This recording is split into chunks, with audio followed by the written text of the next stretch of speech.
Yes, hamjambo tena kwenu nyote wandugu wapendwa, watazamaji na wasikilizaji wa Kwetu TV. Nyote kwa ujumla mnaoendelea kuwa nasi ndani ya taarifa zetu mbichi za kila siku na kila wakati. Tunawasalimia wale ambao wako Marekani, Ulaya na Afrika. Salamu zetu ziwafikie kabisa. Na tunawatakia tena jioni njema ya leo mercredi le 24 Desembre 2025, tukiwakaribisha kwa mara nyingine ndani ya habari zetu mbichi za jioni ya leo.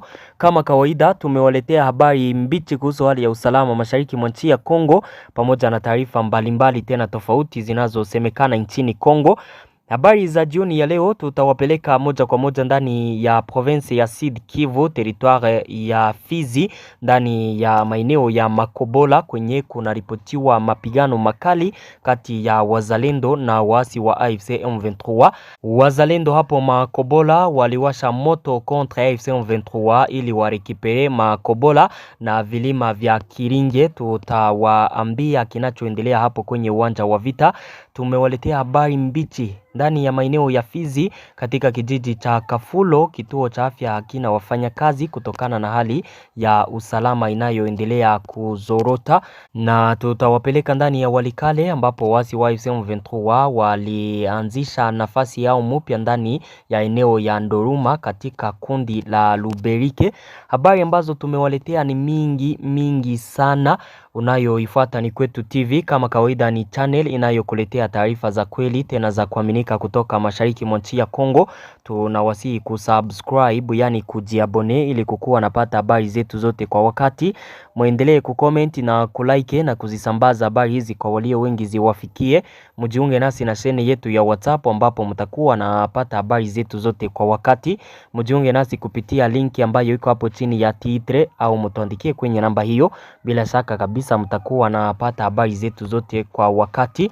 Habari zetu mbichi tutazianzia ndani ya province ya Sud Kivu, territoire ya Fizi, maeneo ya Makobola na vilima vya Kiringe kwenye mapigano yanaripotiwa hapo kati ya wasi wa AFC M23 na vikosi vya wazalendo wakiwa pamoja na jeshi la Kongo FARDC. Mapigano haya mapya yalizuka siku ya leo saa 5 saa 6. Wazalendo pamoja na FARDC ndio ambao waliatake wasi wa AFC M23 ndani ya eneo ya Makobola ya pili pamoja na Kiringe. Wasi wa AFC M23 walikamataka eneo ya Makobola juzi jioni. Nadhani ya kwamba mnakumbuka hayo wakati ndani ya Uvira kulikuwa kumeandaliwa maandamano, kukakuwa ataki ya wazalendo hapo. Wazalendo wakati walijiondoa mjini Uvira, AFC M23 ikapita ikawatake Makobola, ikakamata hii Makobola ya pili na vilima hivyo vya Kiringe vinavyokuwa na Makobola. Siku ya leo sasa wazalendo na FARDC baada ya kujiorganize upya kutokea maeneo ya Swima waliatake upya wasi wa AFC M23 ndani ya Makobola ya pili na vilima hivyo vya Kiringe.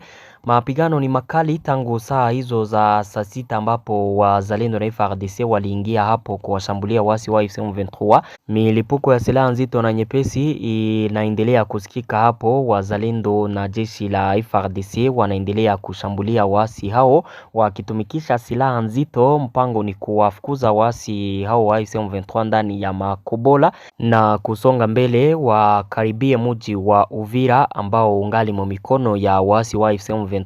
Hata kama walitangazaka kujiondoa kwa mjini Uvira hawakufanyaka hivyo. Nadhani ya kwamba yote mnayajua. Mapigano yanaendelea kukamata hatua nyingine kati ya wasi wa AFC M23 na vikosi vya wazalendo na jeshi la Kongo ndani ya Fizi. Pande mbili wote wanaendelea kupigana juu chini, wote wanataka kusonga mbele. Hali hiyo inaendelea kuacha population wengi kukimbia maeneo yao, kama hapo Makobola wakaji wengi walikimbilia Swima, wengine njia za Baraka, wengine wakakamata njia ya maji. Hao wote wanakimbia maeneo yao bila kukua na eneo ambayo wanakimbilia ndani kwenye wataishi. Sofu kukua wakimbizi ni hatari kabisa kwa population. Wakaji ndio ambao wako naendelea kulipa gharama kubwa kutokana na vita hivi vikali vinavyoendelea ndani ya maeneo ya Sud Kivu na Nord Kivu, yani mashariki mwa nchi ya Kongo. Tuendelee na taarifa zetu tukiwa ndani ya Fizi. Katika kijiji cha Kafulo, kituo cha afya hakina wafanyakazi tena kutokana na hali ya kutokuwa na usalama. Kituo cha afya cha Kafulo kilichopo katika kijiji chenye jina moja katika sekta ya Mutambala, kikundi cha Basimukinje hapo ni ndani ya Fizi, kimeondolewa wafanyakazi wake wote wa afya tangu Jumatatu ya tarehe 22, kulingana na jamii ya kiraia ya ndani ambayo inatupa habari hii. Maafisa wa afya wameamua kuondoka kwenye kituo hicho kwa hofu ya usalama wao. Bwana Zake Alimasi, mwenyekiti wa jamii ya kiraia ya Fizi, anakadiria kwamba kuendelea kwa hali ya kutokuwa na usalama katika eneo hilo kuwaruhusu kufanya kazi katika hali zinazokubalika. Kwa hiyo uamuzi huu umesababisha wasiwasi mkubwa miongoni mwa watu wa ndani. Wenyeji wanahofia miongoni mwa mambo mengine kuongezeka kwa vifo, hasa miongoni mwa watu walio hatarishi kutokana na kutokuwepo kwa huduma za matibabu. Kufuatia hali hii ya wasiwasi, jamii ya kiraia ya eneo la Fizi inahitaji mamlaka za afya zinazohusika kuchukua hatua. Kusubiri jibu la kweli, wenyeji wamejaa wasiwasi, wakati upatikanaji wa huduma za afya bado ni haja muhimu kwa jamii hii ambayo tayari imeathiriwa na hali ya usalama. Kukumbusha, daktari mwingine wa kituo cha hospitali cha Mulungu alikuwa mwathirika wa shambulio la upande wa wazalendo wanaodaiwa mahali pa kazi tarehe 22 mwezi huu. Mwathirika anayeitwa Onesfore Mabalama alipigwaka vibaya, akahamishwa ndani ya hospitali ya Bukavu kwa matibabu, mea akakufa. Watetezi wa haki za binadamu wanashutumu njia hii ya kutenda ya pande zinazohusika katika mgogoro, na pia hawa watetezi wa haki za binadamu wanakumbusha kwamba wafanyakazi wa afya hawawezi kuwa shabaha ya pande zinazopigana wakati wa migogoro ya silaha kwa mujibu wa sheria za kimataifa za kibinadamu. Hapo ni ndani ya Fizi mu kijiji cha Kafulo kwenye wale waganga wote hawako kutokana na hali ya usalama. Hiyo yote ni vita ambayo inachaka population wanateseka. Tuwapeleke ndani ya Walikale kwenye waasi wa M23 walianzisha nafasi mpya huko Nduruma katika kundi la Luberike. Waasi wa M23 wameanzisha hiyo nafasi mpya katika kijiji cha Nduruma, hapo ni ndani ya grupema ya Luberike, ni ndani ya Nord Kivu pale. Kulingana na wakaji wa eneo hilo, waasi waliweka nafasi hii mapema jioni ambayo lengo lake alijulikane. Taarifa hii inathibitishwa na vyanzo vya utawala wa ndani vinavyolaani njia hii ya kutenda kwa uasi ambao wanaushutumu kwa kukiuka kimakusudi makubaliano ya Washington na Doha. Kulingana na wachambuzi huru, ujenzi wa msimamo huu mpya katika sehemu hii ya Walikale unaonyesha ukosefu wa nia ya waasi kufanya kazi ya kurejesha amani mashariki mwa Kongo. Wanawasihi wapatanishi wa Marekani na Katari kutekeleza ahadi zilizotolewa na pande zinazohusika katika mzozo huo ili amani iweze kuwa kweli mashariki mwa nchi ya Kongo. Hapo ni Walikale kwenye M23 ilizijenga pozisio zao mpya, ambapo wakaaji hawajui kabisa wana mpango gani kujenga pozisio kwa M23. Mnasikia kwamba wana mpango wa kuendelea kupigana na vikosi vya wazalendo pamoja na jeshi la FARDC.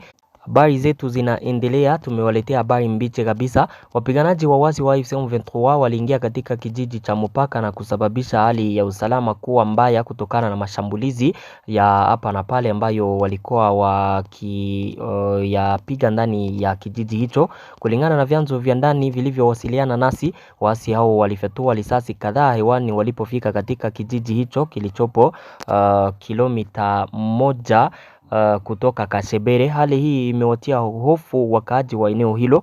Wakaaji kadhaa walikaa usiku kucha msituni kulingana na vyanzo vyetu, ambao pia waliongeza kuwa lengo la waasi hao bado halijajulikana.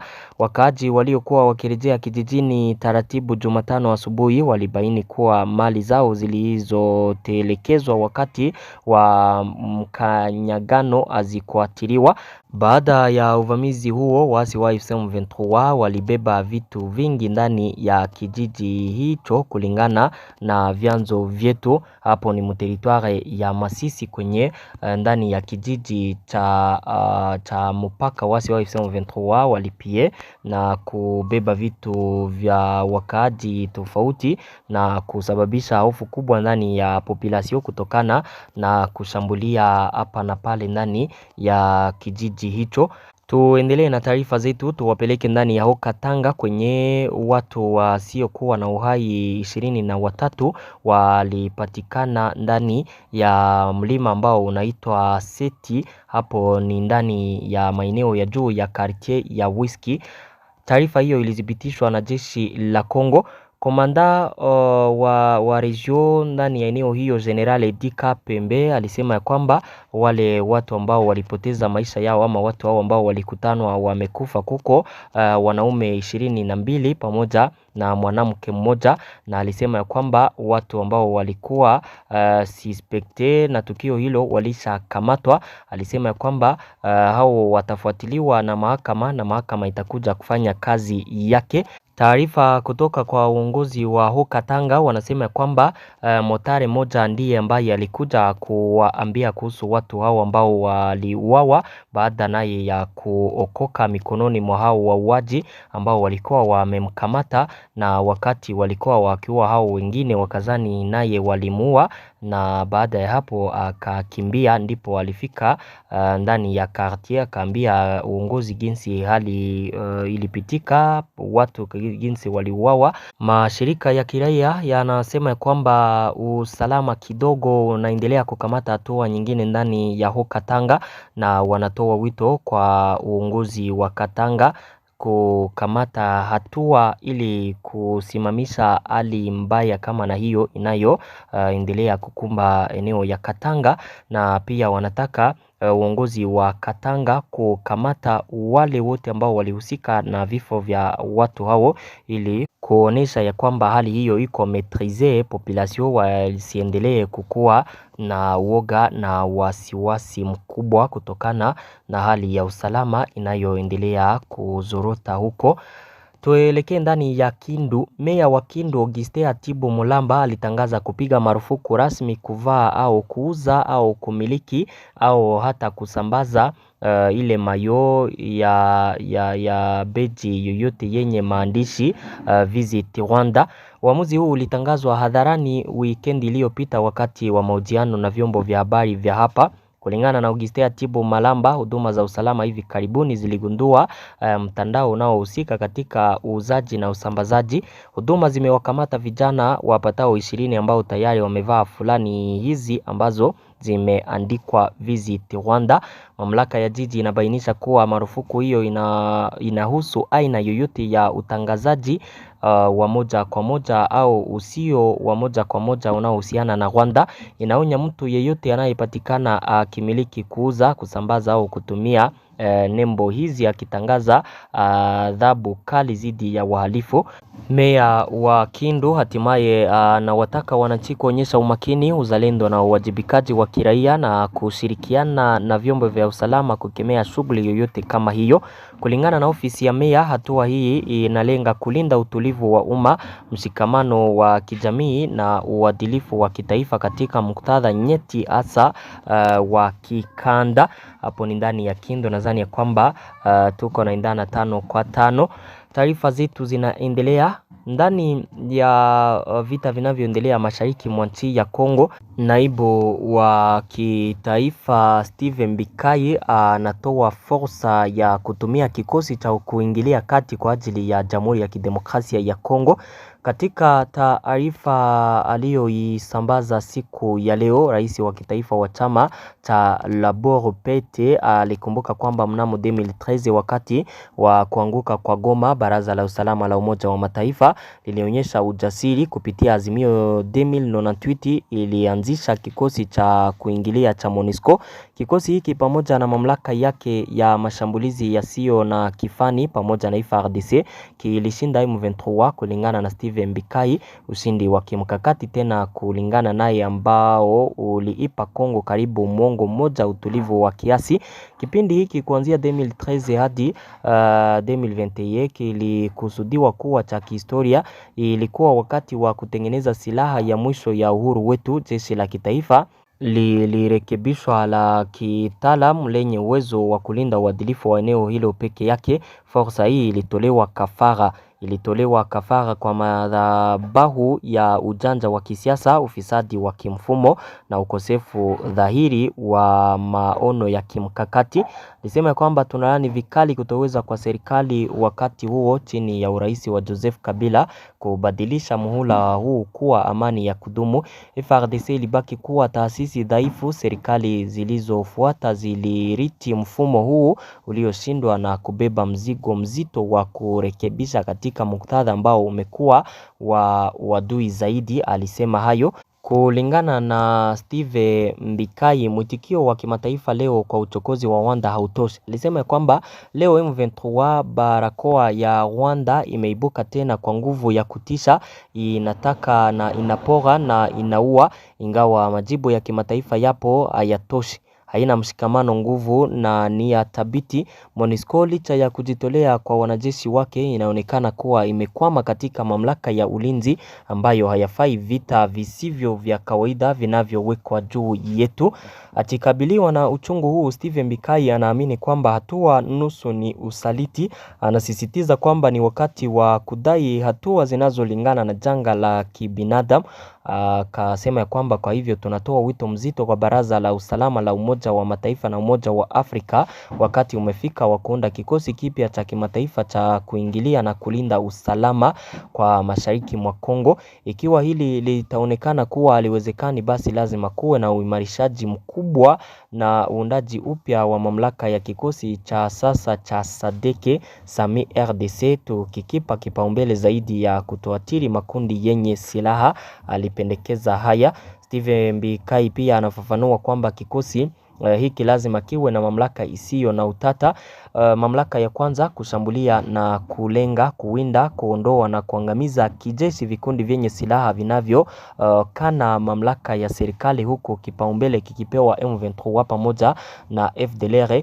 Na kitu cha pili, kuunganishwa na FARDC kufanya kazi kwa ushirikiano wa kimkakati na vitengo vya Kongo ili kuhakikisha uhuru wetu katika vitendo, kujiandaa kwa urithi na kutekeleza uhamisho muhimu wa ujuzi. Kitu cha tatu, kuwa na rasilimali halisi, kuwa na ufikiaji wa akili ya angani, uhamaji wa haraka na uwezo sahihi wa kushambulia ili kuepuka matope yenye mauti. Kwa rais huu wa kitaifa wa pete, licha ya kuanzishwa kwa kikosi hiki, umakini lazima uongezwe maradufu. Alisema kwamba wakati huo ni lazima tupinge mitego ya kidiplomasia kwa uangalifu mkubwa. M23 inayojulikana kama kifuniko cha uchokozi wa kigeni haiwezi kudai kuwa na mazungumzo ya kisiasa au mazungumzo ya kisiasa kwa masharti sawa na serikali yetu hadi iwe imeweka silaha zake chini na kuhamisha eneo la Kongo. Kufungua mazungumzo chini ya shinikizo kutakuwa ni kurudia makosa ya zamani na kuhalalisha unyakuzi wa eneo kwa nguvu. Amani haipaswi kujadiliwa chini ya tishio la Kalashnikov ama ile AK47. Zaidi ya hayo, Steven Bikai alitoa wito kwa ufahamu wa kimkakati wa wanachama wa kudumu wa Baraza la Usalama, ambapo alisema kwamba utulivu wa Afrika ya Kati yote iko hatarini. Kuzuia mpango kama huo kwa jina la ushindani itakuwa kosa la kihistoria. Tupe ndani ya mfumo wa sheria za kimataifa zana za kukomesha vurugu hizi. Hatimaye rufaa hii haipaswi kutuondolea jukumu letu wenyewe. Tunadai utawala wa wazi na kujitolea bila kuyumba, ili hatimaye kujenga jeshi la Republican ambalo Kongo inahitaji. Kikosi tunachokiita kitakuwa ngao ya muda tu, ni juu yetu watu wa Kongo kutengeneza upanga wa kudumu wa uhuru wetu. Alisisitiza haya na mwisho akasema ya kwamba ukweli kwamba Jamhuri ya Kidemokrasia ya Kongo haiwezi na haipaswi tena kutegemea wengine milele ili kuhakikisha uadilifu wake wa eneo. Nadhani ya kwamba tumeendana 5 kwa 5 ndani ya taarifa za jioni ya leo, na nawashukuru sana, nasema asante kwa kuwa munaendelea kukuwa nasi ndani ya taarifa zetu, na waomba kuendelea kusubscribe, yani kujiabone, ili kukuwa napata habari zetu zote kwa wakati. Muendelee kucomment na kulike na kuzisambaza habari hizi ziwafikie wengi. Merci beaucoup.